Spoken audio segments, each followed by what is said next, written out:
Yo, gentleman, wag mong gagawing dahilan yung mga trauma mo sa buhay, yung mga pinagdaan mo, yung mga past trauma mo na nagbigay sa'yo ng emotional scars sa addiction mo. Wag mo ikakabit yung addiction mo sa trauma mo. Karamihan sa mga nalulong sa bisyo, nalulong sa porn, sigarilyo, alak, o kung ano mang bisyo yan, mga pinagkalulungan nila. Gaya natin, ina-attach natin yung addiction natin sa trauma natin. Kalimbawa, oh, kaya ako addict sa porn kasi nung bata ako, lahat ng babae na nagustuhan ko, nireject lang ako. Tapos syempre, pag nireject ka, masasaktan ka, matatraumatize ka rin to kasi gaya ko, sobrang daming babaeng nag-reject sa akin nung bata ako. Tapos nabully din ako, ang daming kahihiyan, para bang nakakahiya na pinagdaanan ko, mga kung ano-anong karanasan na nagbigay ng emotional scars. At nung panahon na yon, sa tuwing maaalala ko, aalala ko yung mga bagay na yon, na stress ako, na nararamdaman ko yung kung anong nararamdaman ko mismo nung araw na yon, nung ginagawa nila yung nabubuli ako. Kung anong nararamdaman ko doon, syempre nahihiya, kahihiyan, shame, guilt, galit din. Nararamdaman ko kahit, halimbawa, nung mga panahong 19 years old pa lang ako, bago ko ma-heal yung mga traumas ko, nararamdaman ko rin yun. Tapos, yung syempre, pag na-reject ka, nararamdaman mo yung, alam mo na yun, yung parang nabasag yung puso mo. Nararamdaman mo yun kapag kada tuwing naaalala mo, or it's called PTSD. Post-traumatic, ano ba yun? Hindi ko alam eh. Hindi ko na sigurado yun eh. Post-traumatic stress disorder. Yun ata yung pinaka-meaning ng PTSD. Basta ang alam ko yung PTSD, nararamdaman mo yung mga trauma mo noon, yung exactly similar doon sa naramdaman mo nung araw na nagkaroon ka ng trauma, mararamdaman mo. Naalala mo lang, kahit naalala mo lang, kung may nag-trigger sa'yo na magpapaalala sa'yo ng mga karanasan mo na hindi maganda. Ang problema sa nakakarami, ginagamit nilang harang sa pag-unlad yung mga traumas na naranasan nila noon. Kumbaga, ina-attach nila identity nila sa trauma nila. Hindi, kaya ako ganito kasi ganito. Kaya ako ganito dahil dito. Masyado nila sinisisi yung trauma nila. Nilalagay nila lahat ng blame sa trauma nila, sa mga naranasan nila nangyari. Although, napaka-unfortunate talaga nung nangyari na yon. Hindi mo rin naman masasabi kasi masakit talaga yung mga maraming trauma na naranasan. Pero ang problema, ina-attach nila masyado yung sarili nila doon. Ayun ang pinaka-problema, masyado nila ina-attach yung sarili nila doon sa mga traumang naranasan nila. Ina-attach nila yung personality nila. Hanggang sa, anong nangyayari? Oh, hindi ko to magagawa, hindi ko to kayang gawin. Bawa, hindi mo kayang, itong porn addiction mo, hindi na addict ka sa porn, addict ka sa paglululu, sa masturbation. Anong nangyayari, Danji? Dahil sa trauma mo, sabi, oh, hindi ako makalagpas dito. Dahil sa trauma ko. Dahil, kumbaga, ginagawa mong pangkop, yung nadahilan kung ba't hindi ka makalagpas doon sa trauma mo. Ginagawa mong pangkop sa addiction mo yung trauma mo. Wala, kasi hindi ako makalagpas sa days 30 kasi laging naaalala ko yung mga nangyari noon. Tapos, ganito, ganyan. Stress ako. Tapos, napupunta na sa point na wala akong magawa, nanonood na lang ako ng corn at naglululu. Mga ganun ang kalimitan nangyayari. At yung mga nakakausap ko pang taga-ibang bansa, dahil meron akong sa Instagram team page ko, may kinakausap ako doon ng mga tao na kalimitan sa kanila, kaya sila addicted sa porn, addicted sila sa masturbating, iba addicted din sa sex. Dahil sila, medyo nakakalungkot naman talaga to, na molested sila nung bata sila. Unfortunate talaga yung nangyari, pero kung i-attach mo yung identity mo doon, kung hindi ka kakawala doon sa identity na yun, bawa yung nangyari na yun, hindi ka kakawala ng mga trauma na pagdaanan mo, hindi mo ikakawala yung sarili mo doon, na nakadikit lagi yung pagkatao mo. Kumbaga, paano mo tingnan yung sarili mo, nakadikit doon sa mga trauma mo. Hindi ka makakapunta dito sa malaya ka sa addiction mo, hindi ka makakatakas ba sa addiction o makaka-escape sa addiction mo. Dahil nakatali ka dito nakatali ka sa trauma mo, tapos sa kadikit ng trauma mo yung addiction mo. Kumbaga, alam mo yung mga langgam na, bawa yung langgam, ano yung ballpen ko? Yung ballpen ko, Tapos, ito yung langgam. May marami nadaan na langgam dan. Pag nilagyan mo ng guhit ng guhit, hindi sila nadaan. Kasi akala nila, harang yun. Akala nila yun yung parang pader. Ayun ang tingin nila pader. Pero once na matungtungan nila yung pader na yun, o makatungtong sila sa pader, bakit yung mga langgam, akala nila yung pag nagsulat ka ng dyan, nagsulat ka dyan, bawa, sinulat mo dyan ay, yan. Yung mga langgam na yun, hindi sila makatungtong daan, hindi sila makalagpas kasi akala nila pader, hindi gagawin nila, lilikot sila dito, tapos nilulatan mo ulit dito. Hindi din. Yan, hanggang sa naging box, hindi na sila. Pero once na makalagpas sila daan, alam nila na yung pader ay, hindi talaga pader yun. Ano lang yun? Ballpen lang yun na pwede nilang tungtungan. Ayun lang kaibahan ng mga taong attached sa trauma nila. Masyado nila ina-attach yung identity nila o yung ginagawa nilang dahilan yung trauma nila sa addiction nila. Ayun ang pinagkaiba sa langgam. Dahil yung mga langgam, once na matungtungan nila yung linyang yon, malaya na sila. Kahit linyahan mo ulit yung kasunod niya ba ito? Linyahan mo ulit yung kasunod niya dadaanan. Wala na, hindi na dadaanan niya na lang yon. Kasi nga, hindi na nila iniisip yun na hadlang. Hindi gaya nung unang encounter nila sa ballpen. Kailangan mo i-let go yung mga trauma mo o bitawan yung pagka-attach mo dun sa trauma mo. Umalis ka, kung bakit yung trauma mo noon. Umalis ka sa trauma mo. Huwag kang magpakadikit na dikit. Huwag ka nang subukan mo lumayo, dahan-dahan ka lumayo sa trauma mo. Siyempre, patawarin mo rin yung sarili mo at patawarin mo rin yung mga taong gumawa sa'yo ng hindi maganda dahil although, pwedeng yung mga taong gumawa sa'yo ng hindi maganda, pwedeng hindi nila deserve talaga yung kapatawaran mo dahil hindi pa rin sila nagbabago. Ganun pa rin sila, ginagawan pa rin nila yung mga bagay na yun sa ibang tao naman, hindi na sa'yo. Pero, yung nararamdaman mong galit kada maalala mo sila, kung hindi mo sila papatawarin, kung hindi mo i-accept yung nangyari, kung hindi mo na lang pagdadasal sila, pagdasal mo na lang na magbago sila, kumbaga hindi mo gusto yung best sa kanila, kung bitter ka pa rin dahil sa mga pinagagawa nila sa'yo, yung mga nararamdaman mo, kada maalala mo sila, makikita mo sila sa personal, makikita mo yung post nila sa Facebook, social media, o makakakita ka ng anything na magti-trigger sa'yo para maalala yung mga bagay na nangyari sa'yo.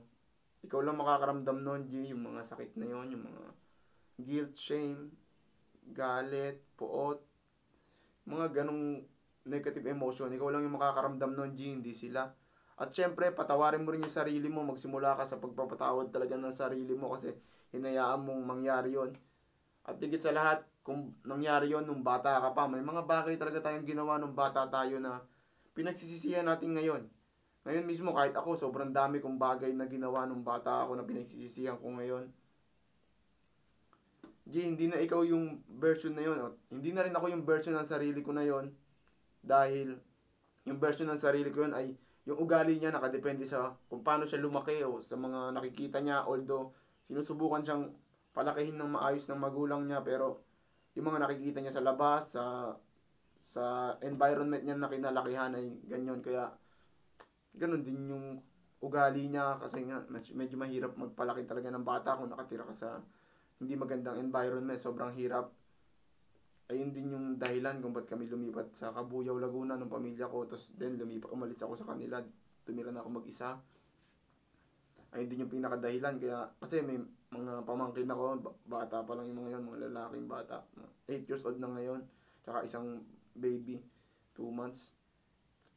Kasi kung dun sila lalaki sa kinalakihan ko dati, yung mga tao ngayon doon, mga kababata ko, kalimitan, kundi adik. Yung iba, tambay lang, walang silbi. Pero karamihan, naging addict na. Men, hindi man maganda tingnan, pero ayun yung totoo. Hindi talaga maganda. Naaawa ko sa kanila, pero sana magdadasal ako, maalala ko sila. Pagdadasal ko sila na magbago sila, na umayos sila. At pati yung mga taong gumawa sa akin ng mali, yung mga taong gumawa ng kapangahan, pinagdadasal ko sila na sana magbago sila at hindi na nila gawin yung ginagawa nila dati. Kumbaga, pag nandun ka sa point na forgiveness, nandun ka sa state ng forgiveness, nandun ka sa, nagpapatawad ka, siyempre, pinagdadasal mo na din sila, gusto mo na yung best para sa kanila, kahit na may ginawa sila sa yung mali, nasa superior position ka, kasi nga, hindi ka na bitter, hindi mo na hinahayaan na Siyempre, wala naman, karamihan sa galit sa isang tao. Ba, binabash-bash mo yung isang tao, yung isang sikat na tao. Kung ginagawa mo yun, mas mababa yung estado ng pamumuhay mo. Pero kung mga hindi ka nagbabash, pinaano mo sila, siguro matured ka mag-isip, maayos ka. Tapos, kasi nga, wala namang hater na mas naggagawa ng mas maganda sa'yo. Walang hater na gumagawa ng mas maganda sa'yo. Kahit na mas maganda yung ginagawa mo sa kanila, pero hini-hate mo pa rin sila. Bawal na sabihin natin, sa isang area ng buhay, mas maganda yung ginagawa mo sa kanila. Mas kumikita ka na mas maraming pera. Pero hate mo pa rin sila, galit na galit ka pa rin sa kanila, may mga puot ka pa rin nararamdaman. Mas mababa ka pa rin sa kanila, G. So, ganun ano. Kasi nga, under ka, nilalagay mo yung position mo sa mas mababa sa kanila sa point na ganun. At once na mas mababa ka sa kanila, alam niyo ng subconscious mind mo o yung utak mo na hindi nag-iisip na mas mababa ka sa kanila. Hanggang inisip mo mas mababa ka sa kanila, nalalaman mo, alam na pinaka subconscious mind mo na mas mababa ka sa kanila. Siyempre, yung point mo doon, yung mga action mo na susunod doon, ganyan, halos influenced by doon. Dahil tingin mo, ang baba mo nila lang, wala kang kwentang tao. Ayun yung, pupunta ka sa point na yun kasi nga, yung mga naramdaman mo dati nung nararanasan mo yung mga traumatic events na nangyari sa buhay mo. Dahil wala kang kwentang tao, bababa yung self-esteem mo. Tapos, magkukulong ka na lang sa kwarto mo to a point na maglululu, manonood ka na lang ng bold. Dahil maghahanap ka ng parang instant na pleasure. Yung parang magpapabibigay sa'yo ng panandaliang kasiyahan na pagkatapos nun, mas lalo ka magiging malungkot. G, hindi maganda yon G. Kaya kailangan mo silang patawarin at patawarin mo rin yung sarili mo. Ay doon ka magsimula, G, sa pagkapatawad ng sarili mo. Dahil hindi nga ikaw yon dahil kalimitan niya, kung lumaki ka man, bata ka pa, sabihin natin, lalo na kung minor de edad ka pa lang, yung mga pag-uugali mo, hindi mo yan ugali talaga. Kasi nga, ugali lang yan na na-adapt mo sa environment mo, sa pagpapalaki sa'yo ng magulang mo, kung paano ka pinalaki. At kung sa environment mo talaga, sa mga decision mo, kaya nga nung sa school, magtataka ka, bawa, na-influensyahan ako, naging tarantado dahil grade elementary ako, sa private ako nag-aral, tapos dahil malapit lang yung school sa amin, malapit yung school na public school doon ng high school, sinabi ko sa nanay ko, doon na lang kami dalawa ng kapatid ko mag-aral kasi may kambal ako eh. Doon na lang kami mag-aral kasi nga, para lalakarin lang namin, unting lakad lang, siguro 3 minutes lang na lakad, 4 minutes na lakad, nandun ka sa school. Hindi ka malalit, eh, ang totoo nun, natatakot lang ako magsakay ng jeep kasi nga, bata ako nun eh. Ayun yung nangyari, yung talaga yung totoo, kaya pumasok ko doon, tapos nagtaka ako, yung mga, kung paano mag-action yung mga tao doon na nakasalamuha ko, iba balasubas, balahura, yung iba hindi man sa ano, pero karamihan ganun. Kumbaga, hindi mo masisisi yung mga batang yon na kung ba't ganun sila. Dahil yun sa kinalakihan nila. Yung iba kasi, hindi masyadong bigyan ng pansin ng magulang. Yung iba naman, lumaki talaga sa kahit bigyan ng pansin ng magulang, puro katangahan yung environment nila, yung mga kapitbahay nila, mga loko-loko. Ganun yung mga ano, kaya nagtaka ko, ba't sa kanya okay yung ganito? Sa amin, sa bahay namin, hindi pwede yung ganyan, hindi pwede yung ganyan, yung mga kung ano-ano. Tapos hanggang sa na-adapt ko na yung mga paniniwala rin nila, which is, napack up din yung buhay ko dahil doon. Pero naayos ko naman, luckily naayos ko. Dahil sa Diyos. Ayun nga, G, wag mo i-attach yung mga addiction mo o yung mga pagkakilala mo sa sarili mo. Yung self-image mo, wag mo i-attach sa mga nangyari sa buhay mo. G, medyo nakakahiya tong part na to pero sabihin ko na, simula nung elementary ako hanggang senior high school, siguro hanggang 18 years old, yun. Simula 9 years old hanggang 18 years old, G. Lahat ng mga babae na nagustuhan ko, binasted ako, G. Lagpas 20, 30, basta madami. Sobrang madami. Lahat yung binasted ako. Yun yung pinaka isa sa nakakatawang nangyari sa buhay ko. Hanggang ngayon, natatawa na lang ako. Tapos, dahil dun sa part na yun, G, dun din nagsimula yung addiction ko. Tapos nung junior high school ako, nabubuli na ako. Kasi nga, siguro dahil nga iba ako sa kanila, iba ako sa mga tao na nandoon kasi nga pinili kong pumasok sa public school lang yung katangahan ko eh medyo kahit saan naman ako pumasok okay lang sa magulang ko, kaya naman nilang pag-aralin ako, kami dalawa ng kambal ko kaya nilang pag-aralin kami na Kahit saan namin gusto. Medyo katangahan ko lang yun kasi gusto ko malapit. Mas malapit. Tapos, hindi na ako magsasakay ng jeep. Medyo natatakot ako na magsakay sa jeep noon nung bata ako. Kasi nga, nanonood ako ng mga bata na nakikidnap eh. Yung, medyo na, kaya umayaw ako nun eh. Umayaw ako sa ano eh, pumasok sa ibang school na kailangan mo pa magsakay ng jeep para, ano, syempre traffic pa rin. Doon sa Kalamba pa ako nakatira noon. Traffic din. Ano ba, G? Nabasted ako, nabasted. Boom, boom, boom, boom. Binubuli pa ako, binubuli. Ano nang nangyayari, kahihiyan nararamdaman ko noon, G. Umabot pa nga sa point na suicidal na ako. Ilang beses ko na ako nag-attempt noon. Sana wag mapanood ng nanay ko to, ng tatay ko. Ilang beses na akong mag-attempt noon na mag unalive myself. Ilang beses na akong nag-attempt na mag-unalive ng sarili ko. Kasi akala ko worthless akong tao. Kumbaga dahil dun sa mga nangyaring yon, sa mga pangyayaring yon, nabasted ako, binubuli pa ako. Tapos, ganito nangyari, boom, boom, patong-patong hanggang sa, shape nun yung self-image ko. Tapos, ang pinaka ginagawa kong escape dun sa mga nangyayaring yon ay maglulu, manood ng porn. Dahil dun sa mga trauma na yon, G, ito yung pinaka malala rin na nangyari. Hindi ako makakausap ng babae na gusto ko. Pag type ko yung babae, di ko makausap, G. Ayun yung nangyari nun. Sabihin natin mga 18 years old na ako, 18, 19. Tapos na ako sa senior high school, mag-18 to early 19, late 18 to early 19. Tapos na ako senior high school noon. Tapos okay na ako, G, maayos na yung katawan ko, may pera na din ako noon. Tapos ano pa bang lamang ko sa iba? Baga may disiplina na ako, mas ayos ako kasi nag-lock in na ako noon, nagsimula na ako talaga akong mag-self-improve nung 18 ako. Yung matatapos na yung senior high school ko, nagsimula na ako mag-self-improve, nagsimula ako mag-negosyo, tapos kung may pera rin ako, kahit pa paano, nakikita ko yung mga tao na wala sa level ko, yung mga lalaki na wala sa level ko, kaya nilang kumausap ng babae, may syota sila, may ano sila, kumbaga, ba't ganito itong mga to? Kasi ako hindi ko magawa, hindi ko pa alam nun kung ba't hindi ko magawa, nagtataka ako, kahit sabihin mong okay na ako, may pera na ako, maayos na yung katawan ko, may six pack abs pa ako. Tapos, kumbaga, nasa ano na ako sa physically and mentally, pero lang sa pagdating sa above. Nasa ano na ako, angat na ako lalo sa edad ko, sobrang angat ko na noon, panahon na yon sa edad ko, kahit naman ngayon. Pero ang problema ko noon, hindi pa rin ako makausap ng babae, makakausap sa babae, nahihiya talaga ako pag gusto ko, pero pag hindi ko naman gusto, nakakausap ko, wala na akong paki doon. Medyo confident na rin ako noon kasi nga nagbi-business ako, na pag-usap ako sa tao, magaling na yung talking skill or yung communication skill ko, medyo maayos na. Pero G, hindi pa rin ako makakausap sa babae noon. Nagtataka ako, bakit ganun pag kausap ko yung babae, nangangatal ako. Pero yun pala, dahil naka-attach ako dun sa trauma ko na worthless lang ako pagdating sa mga babae, na wala akong kwenta, lagi lang ako i-reject. Mag-approach naman ako, i-reject na naman ako nito.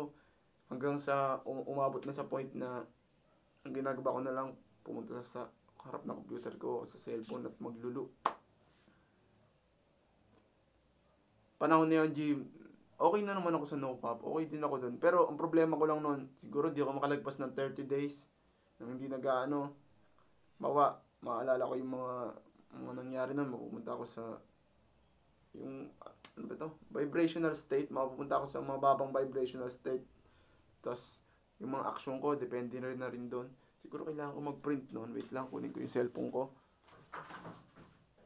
Pupunta ako dito sa point na grip, fear, tapos syempre pagkatapos na magagalit ako sa sarili ko, anger, dahil doon, nandito na ako, sabihin natin nandito ako sa point na neutral, tapos courage hanggang sa courage ako, nag-approach ako ng babae, tapos dahil pack up yung game ko na akala ko ano lang niya ako, pupunta ako dito sa fear, sa shame, guilt, hanggang sa mapupunta na ako sa harap ng cellphone ko, maglululu o sa computer.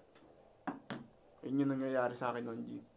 Pupunta ako sa cycle na yun kasi nga yung self-image ko dahil sa trauma, masyado akong attached na nangyari na na-reject ka. Hindi naman malaking bagay talaga yun, G eh. Hindi malaking bagay kung ma-reject ka ng babae o wala lang yun, G. Yun yung pinakatotoo doon. Wala lang yung rejection. Hindi naman. Siyempre, lahat naman ng tao nare-reject. Pero ako naman, ang problema ko, masyado akong Masyado kong sineryoso ba? Masyado kong sineryoso yung mga yon. Tapos, yung mga naranasan ko rin na bullying, yung mga, lalong nag, ano yun eh, parang nagpabigat lalo dun sa problema.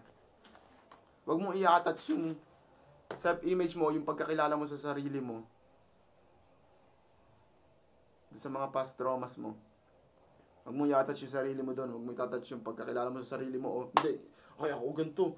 Kasi ganyan. Kaya ako ganito. Kasi dahil dito, nung bata kasi ako, ganito. Huwag ganon, G. Kailangan mo i-let go yon, yung mga trauma na yon. May video na siguro ako doon, paano i-let go yon. O kaya, gagawa ko kung wala pa. Check ko mamaya kung meron yung paano i-let go yung mga trauma. Kasi nga, kung sasabihin ko dito, medyo hahaba talaga. Pero G, kailangan mo i-accept lang talaga yung mga nangyari sa buhay mo, na mag-focus ka lang sa makokontrol mo. So, kung anong kaya mong kontrolin, doon ka mag-focus at i-accept mo na lang yung mga bagay na nangyari, na magsisimula yon sa pagpapatawad, syempre, ng sarili mo. Patawarin mo yung sarili mo doon, at patawarin mo rin yung mga taong gumawa sa ng mali. Tapos G, ito pala, nalimutan ko sabihin. Tapos G, nag-try, kaya ko pala, hanggang sa nagkakaroon ako ng success doon sa pag-approach na pakipag-usap. Kaya ko pala nang hindi kinakabahan, nang hindi nangangatal. Kaya ko pala kumausap ng dahil nang hindi nangangatal, kasi nga dahil doon yung G sa nakita ko, ba't itong mga to? Pag stat check mo kami para sa NBA, yung NBA 2K, yung kung stat check mo kami, baka 90 yung overall ko, ito lang 75, ganyan. Pero siya, nasa kanya yung babae na type ko. Yung ganon, G, doon ako nagsimula, na-realize ko yun, wala, ba't ganon? Anong nangyayari sa akin? Tapos nagsimula akong aksyonan yun. Nag-journal ako, nagsulat. Sana mahanap ko yung journal ko na noon. Wala ko saan nilagay yun eh. Kasi lumipat akong bahay eh. Sinulat kung bakit ganito, bakit ganyan, bakit ganito ako, hindi ako ano yung dahilan. Hanggang sa napaindap ko, may napanood din ako ng mga YouTube video tungkol sa mga trauma nung kabataan mo, dati pa to, sa kabila pa ako nakatira kay mama. Napanood ko noon kung paano natin hinohold yung trauma mo, tapos hanggang sa nagbasa ako ng mga libro tungkol doon, gaya nito. Tapos ayun sa likod ko, ang dami ko ring libro tungkol doon. Hindi ko lang kung kita nyo, tatakloban na ilaw. Dami yun. Binasa ko na yun tungkol doon kung paano mag-let go ng mga past traumas natin. Kung paano mag-let go ng mga trauma natin nung nakaraan. Hanggang sa inaksyonan ko. Siyempre, hindi ko lang binasa. Tapos sinabi ko dito, ginawa ko muna sa sarili ko bago ko sabihin. Kaya nga, kung pupunta ka dito sa YouTube ko, ang tagal nung ang tagal nung agwat eh. Ang tagal ko tumigil kasi nga, ngayon, G, naisip ko na yung mga alam ko, kailangan masabi ng mga tao. Noon, wala man sabi. Inisip ko, yung alam ko, siguro alam na rin naman to ng mga tao eh. Yung ganun yung pagkakaintindi ko sa mundo noon. Pero ngayon na, lagi na ako nakakikipaghalubilo sa tao, tapos na yung quarantine na, nagugulat sila na marami pala akong alam na hindi nila alam. Kaya akala ko yung mga nalalaman ko, alam na rin ng nakakarami. Balik pala tayo doon, G. Napansin ko rin noon, nung panahon na medyo inaayos ko na yung sarili ko. Medyo okay na ako. Siyempre ngayon, kalbuha ko, G, kasi nga, lock in ako, G. Nag-focus lang muna ako sa RF. Hindi muna ako ng EBAB ngayon. Kasi nga, tinan mo, hindi ako makatulog eh. Pakap yung tulog ko ngayon. G. Hanggang sa napansin ko, natingin sa akin yung mga babae. Ba't yun?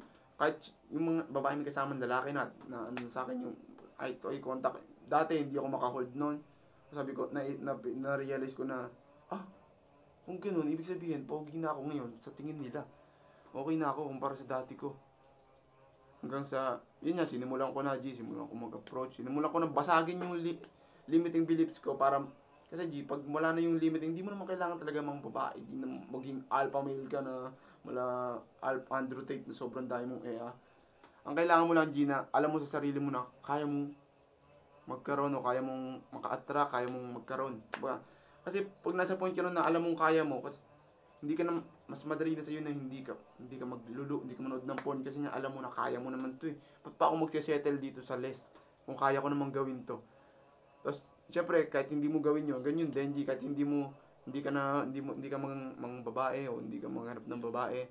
Ganun din, kasi alam mo namang kaya mo. Baga, alam mo na sa sarili mo na kaya mo eh. Hindi mo na para mag-nood ng porn, hindi ka na mag-Jakul. Kasi nga, mas meron kang better na option kung sakali man na talagang nalulungkot ka. Pwede kang mag-build ng relationship sa isang babae dahil alam mo na kaya mo. Tungkol to sa pag-heal ng trauma, di ba sinabi ko, patawarin mo yung sarili mo.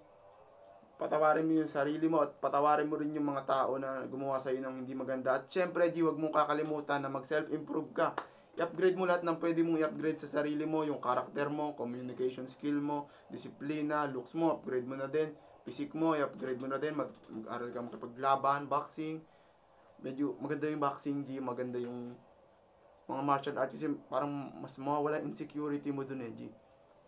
Tapos, hanggang sa, pag nag-self-improve ka na nag-self-improve, mas madali nang ipaalam sa sarili mo na hindi na ikaw yon. Yung dating ikaw, hindi na ikaw. Kasi nga kung ganun ka pa rin, G, bawa, yung physical mo sa physical na mundo, ganyan ka pa rin. Hindi mo masasabi sa sarili mo na hindi na ikaw yung dating ikaw. Ayun, nakalimutan ko sabihin, G. Kaya kailangan meron kang evidence na hindi na ikaw yung caterpillar noon. Hindi na ikaw yung caterpillar. Pwedeng kukun ka na ngayon, no? Isa ka ng butterfly ngayon. Ayun, G. Tapos may sinulat pa ako dito. Kailangan mo ipaalam sa sarili mo o sa conscious mind o subconscious mind mo na hindi na ikaw yung dating caterpillar. Kaya wag mong kailangan mo ipaalam sa conscious mind at subconscious mind mo na hindi na ikaw yung dating caterpillar. Kaya wag kang magpabiktima sa past traumas mo. Hindi na ikaw yung kumbaga si Jomel, hindi na si Jomel yung dating Jomel na merong past traumas na attached pa rin siya masyado sa traumas niya. Tapos hindi na siya yung Jomel na nabubuli, hindi na siya yung Jomel na laging nagjajakul, hindi na siya yung Jomel na nanonood lagi ng bold, mga 3 times a day. Hindi na siya yung Jomel na laging binabasted, hindi na siya yung Jomel na basta hindi na ako yung dating ako. Kumbaga para maipaalam ko sa sarili ko yun, kailangan talaga, hindi na ako yun. Nagets mo ba, G? Yun lang, G. Ito may sinulat pa ako dito. Huwag mong ibigay sa trauma mo yung kapangyarihan to a point na na-impluwensyahan ka nito para malulong sa mga gawaing hindi maganda. Kasi nga, G, pag binigay mo yung kapangyarihan sa trauma mo, kasi, ganito. Kasi, kaya ako ganito, kaya ako lagi nanonood ng Bolt. Kasi ganito. Kasi lagi akong binabasted noon. Kasi yung lagi akong ganito, binubuli pa ako, no? Nasira yung tingin ko sa sarili ko, yung self-image ko, sobrang pack up. Tapos, ganito pa, pwede rin ganito, G. Yung mga mas malungkot to, G. Yung iba kasi, parang ayoko sabihin, kasi yung ibang nakakausap ko sa social media, sa Instagram, mga kino-coach ko ng mga tao, dati nun sa porn recovery. Kasi kaya ako ganito, ginagawa nilang parang pangkop. Kasi kaya ako ganito, kasi marami akong traumatic experience, na molested daw sila ng kung sino man, na ganito, kakilala nila. Ganon, G, kumbaga hindi pa rin nila pinapatawad yung taong yon hanggang ngayon. Hindi na lang nila inaano, G, na masyado sila nagkapa-victim doon sa nangyaring yon. Kumbaga, kung mag-grow ka, G, kung mag-improve ka, gagamitin mo rin yung dahilan para mag-improve ka, yung mga experiences mo na negatibo. Dahil na-experience ko to, kailangan hindi ako matalo sa buhay. Kailangan umayos ako. Pupunta ka magiging grateful ka na dun sa mga nangyari sa'yo. Na okay lang sa'yo na ganyan, na, sige, dahil dito, nangyari to. Kumbaga, dahil traumatic yung experience mo na, naging traumatic na experience, gaya ng mga nakakausap ko na molested sila. Dahil doon, nakilala nila si Jesus Christ. Yung mga ganung bagay ba, nagsimula silang ayusin yung buhay nila, nakilala nila si Jesus Christ.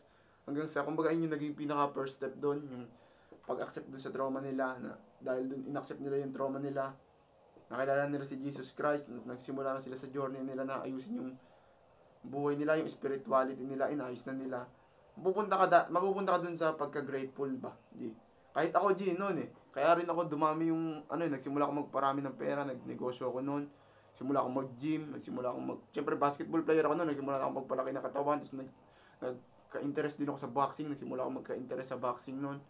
Hanggang sa noong 20 ako, nag-boxing na ako dahil din sa mga nang bully sa akin, G, yung totoo, dahil kumbaga ayoko maging mas better sila noon. Yung baga bitter ako noon Noon ayoko maging mas better sila sa akin. To a point na mas better sila, mas maraming pera, mas okay sila. Pero hindi naman noon, hindi sila mas better sa akin kasi nga nag-improve na ako noon, sila painom-inom, paano-ano. Hanggang sa ngayon, gumanda na dahil dun sa ego kong yun ba. Umayos na ako ngayon, maayos na ako ngayon. Okay yung buhay ko, maganda, masaya yung buhay ko.